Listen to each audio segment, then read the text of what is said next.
Estás viendo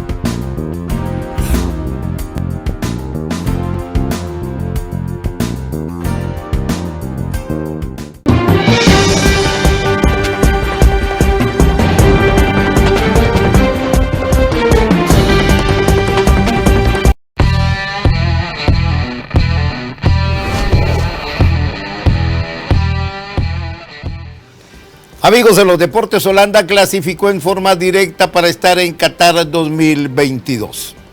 Como es tradición ya aquí en su programa Ahora, estamos presentando historias de jugadores, de técnicos, de afición, de selecciones triunfadoras rumbo a las Copas del Mundo.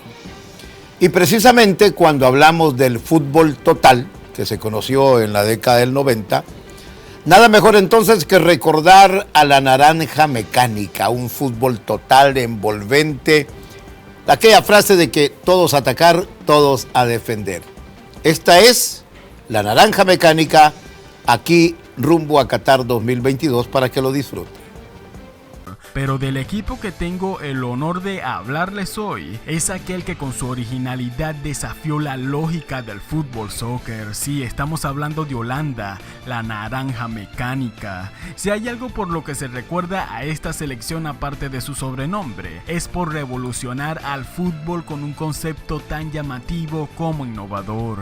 El estilo que ellos tuvieron fue denominado como el fútbol total. ¿Y cómo es esto? Bueno, consistía en que ningún jugador tiene una posición definida, sino que éstas se ocupaban por uno u otro compañero, dependiendo de los movimientos del resto. Así la estructura del equipo se mantenía intacta, aunque no lo pareciera, ya que cualquiera de los jugadores podía desarrollar las funciones de campo que fueran necesarias. Todos fueron entrenados para ser delanteros, centrocampistas o defensas al mismo tiempo, ya que esta táctica se resumía en conseguir o apropiarse del balón a como dé lugar. Con este equipo podíamos ver cómo de repente una manada de jugadores iban todos contra uno para obtener la pelota. Y sí, sé que el concepto a simple vista puede ser algo complicado, pero la verdad es que a esta selección holandesa de la década de los 70 le funcionó muy bien. La llamada naranja mecánica sorprendió y maravilló a todos con un imponente fútbol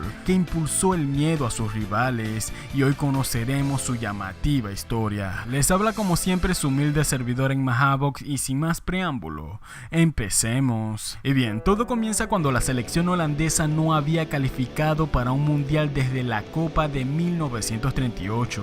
Tenían más de 30 años sin saber lo que era participar en una cita mundialista. Estaban en la peor época de su historia. Eran una selección muy pobre y muy fácil de vencer. Todos la subestimaban. Los pocos buenos resultados a nivel europeo no les ayudaban mucho. Sin embargo, hubo un hombre que propuso la más brillante y al mismo tiempo descabellada idea, sí, el señor Rinus Michels. Este entrenador propuso que practicaran el estilo denominado fútbol total, el cual abarca básicamente tres aspectos: posesión casi total de la pelota, presión eterna sobre el rival y una fluida triangulación de pases hasta llegar al arco contrario, es decir, apostarlo todo por el todo desde el minuto 1 hasta el minuto 90. Para llevar a cabo esta táctica fue necesario contar con jugadores obviamente aptos físicamente, que sean capaces de sobreexigirse a nivel cardíaco.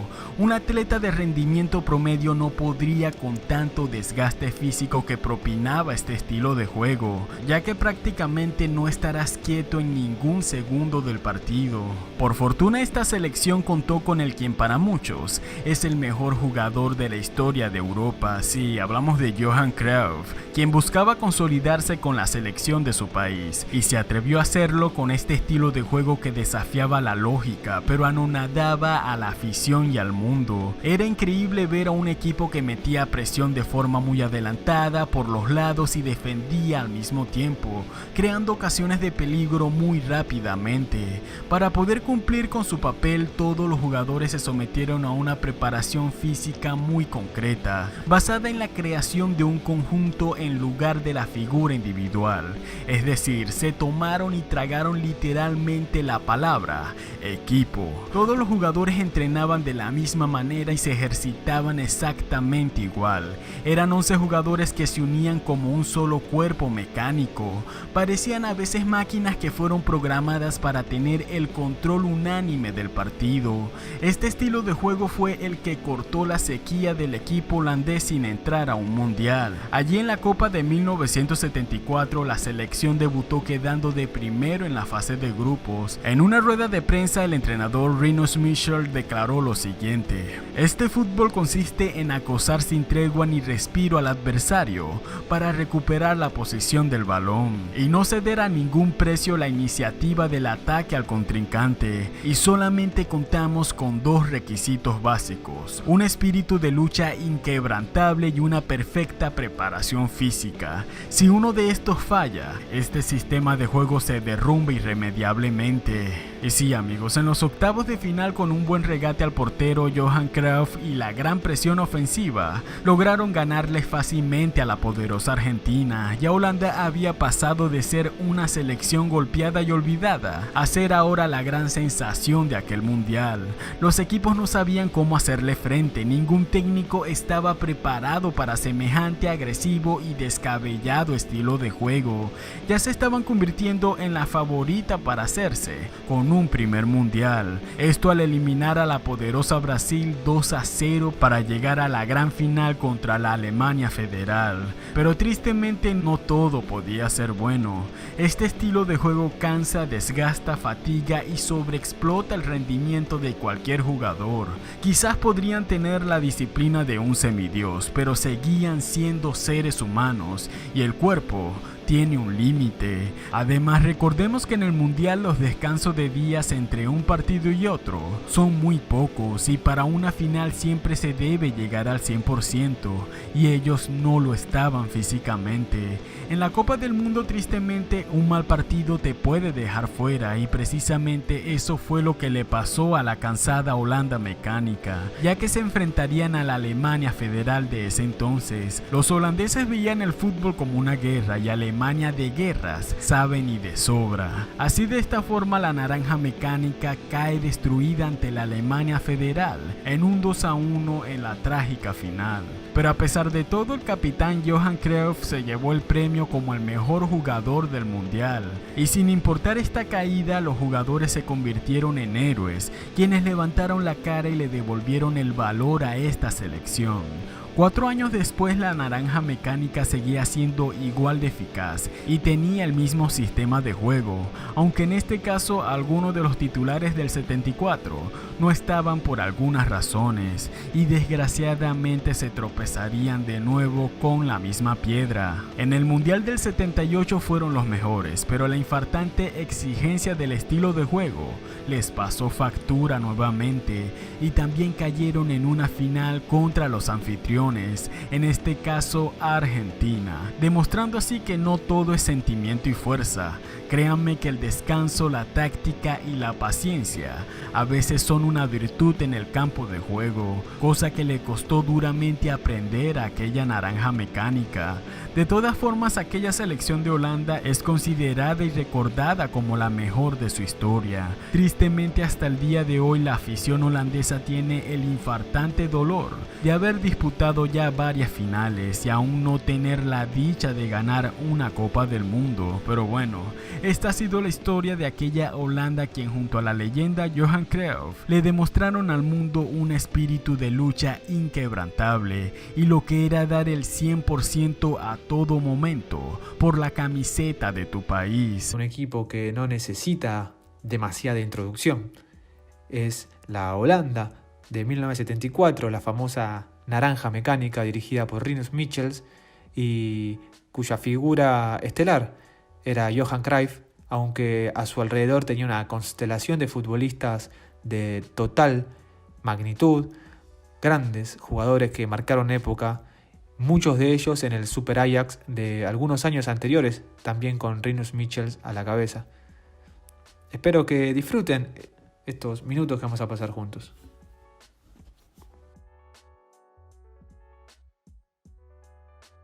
Una de las innovaciones de esta selección es que no tenían sus futbolistas posiciones fijas. Iban rotando bastante conforme avanzaban en el campo. Esto no quiere decir que no sea un equipo homogéneo de todos modos, pero esta rotación, como estamos viendo en el comienzo de la final del Mundial de 1974, como los defensores pasan la línea de la pelota y este es Cruyff, el último hombre que va a estar hasta que rompa después la jugada, pero vemos como mientras amplían la cancha y juegan asociadamente, sus jugadores van mutando de posición y esto los hace muy difíciles de marcar. Miren, este es Cruyff, el que estaba de último hombre, y bueno, luego también la jerarquía personal en este caso para el que le cometan el penal.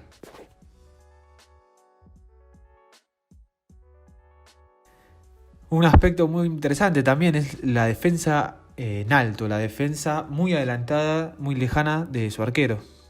Esto hacía que Holanda domine territorialmente y que a los rivales se le haga más complejo avanzar metros en el campo.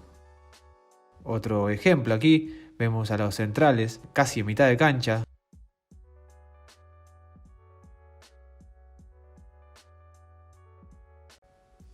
Y esto se contrapone con algunas defensas de la época. Miremos a su rival Uruguay, cómo estaba metido en el área grande, con alrededor de 7 jugadores escalonados. Permitían también llegar más fácilmente al equipo holandés, que tenía una buena dinámica para salir desde el fondo. Veamos, con la facilidad que Holanda puede llegar y lo atrás que estaba metido el conjunto rival, esta contraposición, los polos opuestos, queda muy claro cómo hubo una ruptura en la época para lo que es el juego convencional.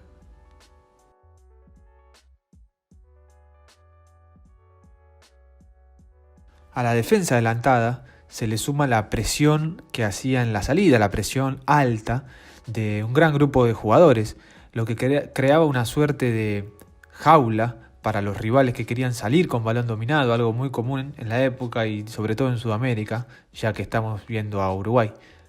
Veamos en este caso también, como ya en 3/4 de cancha, vemos 4 jugadores holandeses en línea recta, ocupando el ancho del campo, y ahí vemos la jaula que le hacen, para luego recuperar rápidamente el balón en zona de ataque. Este es otro caso que vamos a ver ahora, cuando sale Uruguay, logra salir, y otra vez vamos a ver aunque parece un retroceso, ahora veamos cómo se planta el equipo, y otra vez ese es un central holandés, creando esta presión alta.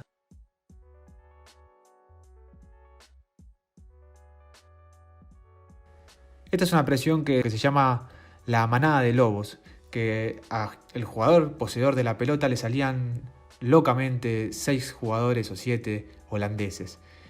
Esto no se hacía todo el tiempo, esto era 1 o 2 veces por partido, pero lo teníamos que poner porque cuando se hace un análisis de Holanda, un análisis muy laxo, se suele pensar que esto era la presión ejercida y no, esto era llevada al extremo, pasaba muy poco.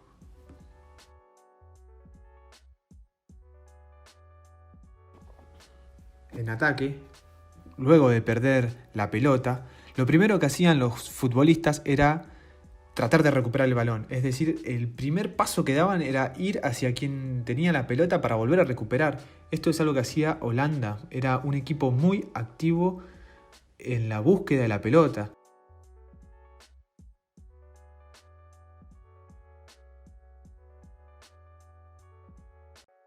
Este es otro caso. Aquí la va a perder por dudar y vemos rápidamente cómo el central se pega a la jugada y ya obliga al rival a tener que pensar un poco más, a tener que retroceder. Y acá nuevamente la va a recuperar en una posición muy buena.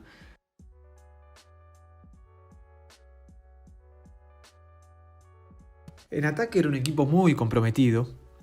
Su vocación era dominar el campo, dominar las acciones, y una de estas formas de ataque claramente era tener jugadores fijos en la banda, abrir el equipo, que haya muchas opciones de pase, como vemos acá, como abrieron, cerraron, siguen tocando, ahora van a hacer una triangulación. Esto es lo que le daba poderío a Holanda, tenían muchísimas facetas y jugadores muy técnicos además. Eso es muy importante también porque finalmente juegan los jugadores. Este es otro caso de fijar un jugador en banda para tener amplitud y que el rival esté dubitativo a la hora de marcar, como vemos ahí al lateral uruguayo.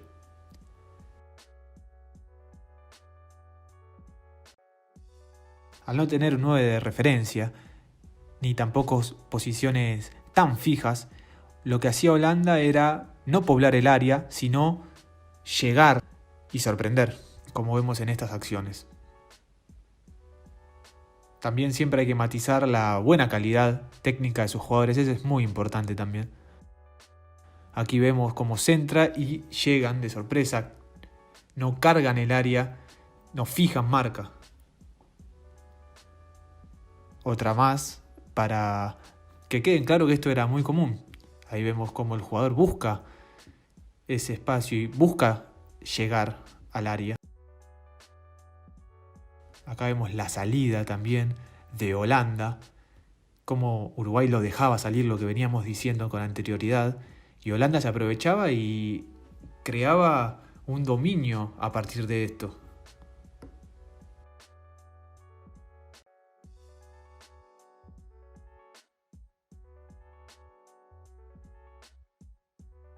Un concepto muy actual, mandar a los laterales al ataque, fijar una marca y tener mayor posibilidades a la hora de la decisión de sus futbolistas. Otra vez vemos aquí cómo ahora va a desaparecer de pantalla, pero prontamente va a ser opción nuevamente. Miren qué rapidez.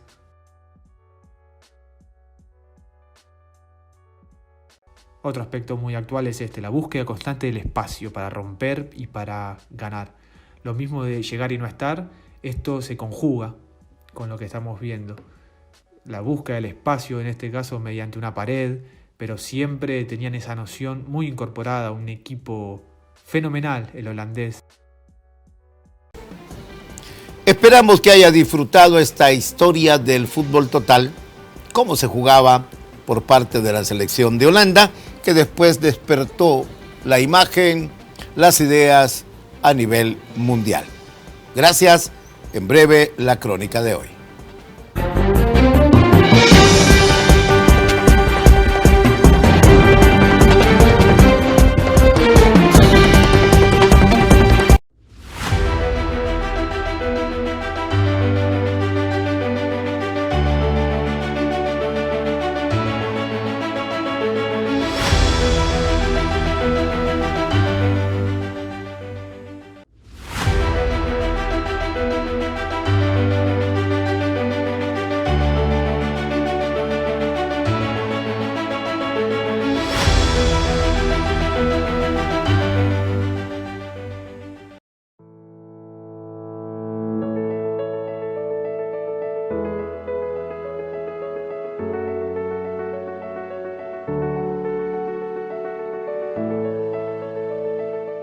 Como Global Developer estamos a favor de la inclusión y de la equidad laboral.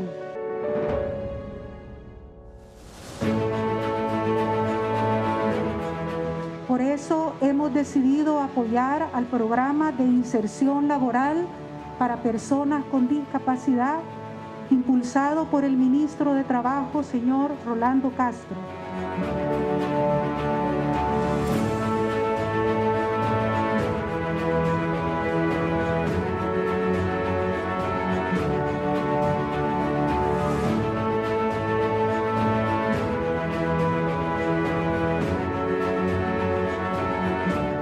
Y este programa viene a ayudar a muchas personas.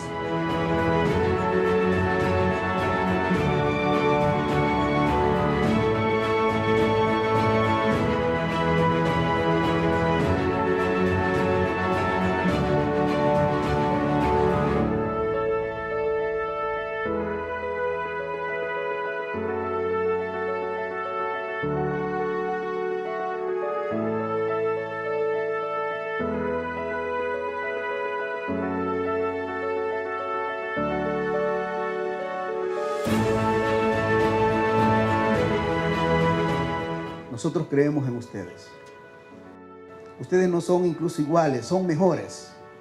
Todos, absolutamente todos, tenemos que trabajar de la mano para sacar adelante este país. Así que a partir de este día, cuentan con un empleo digno.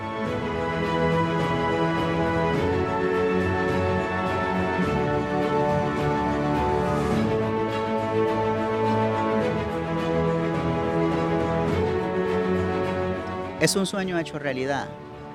No pierdan la fe. El momento llega.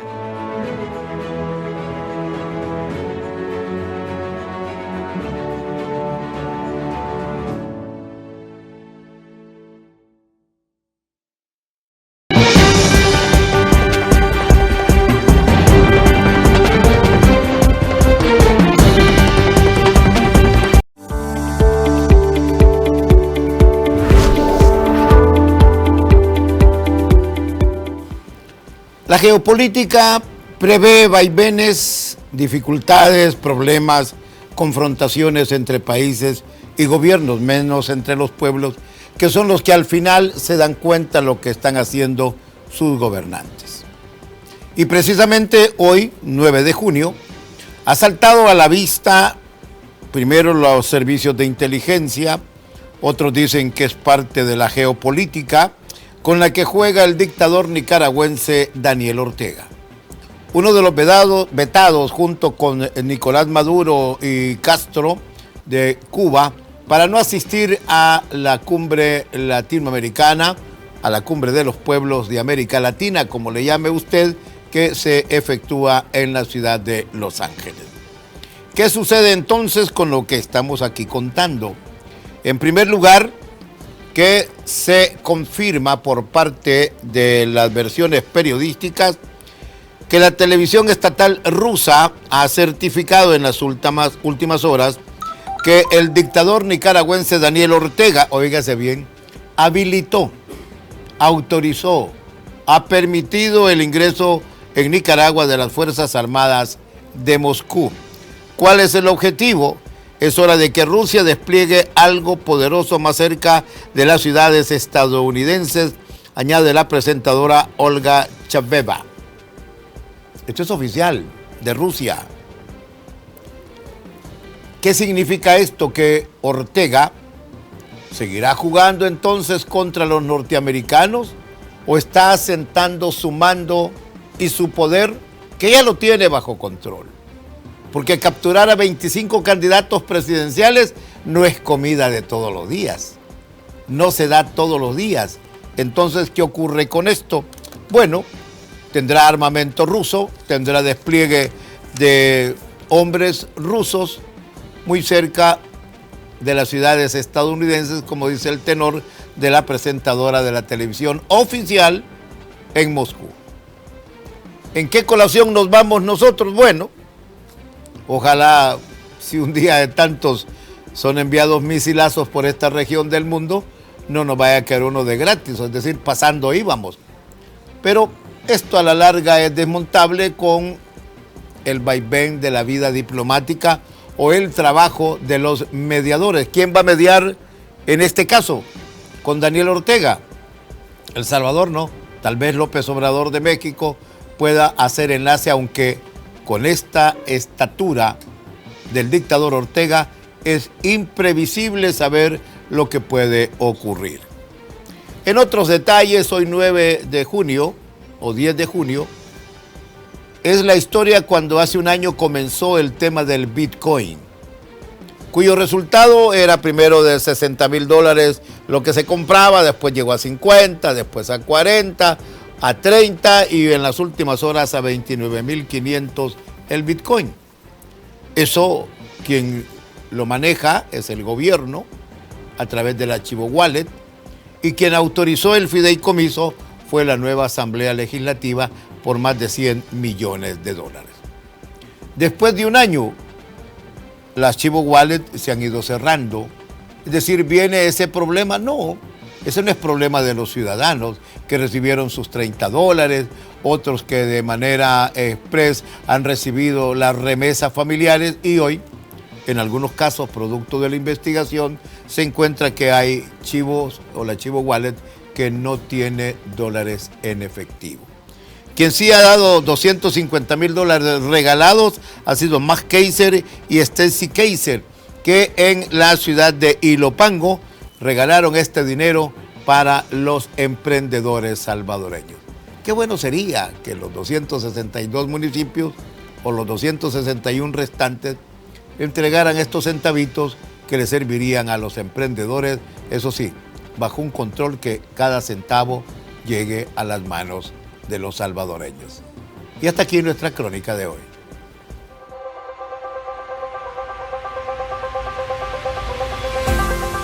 Los conceptos vertidos en el programa anterior son de exclusiva responsabilidad de la Agencia Salvadoreña de Noticias, bajo la dirección del periodista Raúl Beltrán Bonilla.